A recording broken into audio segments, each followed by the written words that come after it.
Hi Tesla fans, I'm Ellie with Sportline, and I have another world's first for you today. Starting off and being inspired by this beautiful blue Model 3, we wanted to do something different for the interior, dash, and steering wheel decor.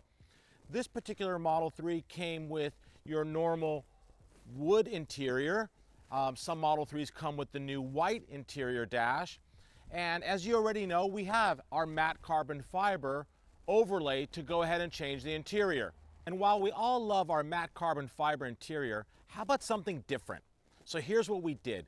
We took our matte carbon fiber dash decor and steering wheel, but we went ahead and painted it in the Tesla blue color and finished it with a matte satin clear coat. This look is absolutely really cool and works great on this blue car. Tell us what you think with some comments below.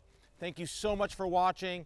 If you don't already subscribe to our YouTube channel, please do so. So many more videos coming your way soon.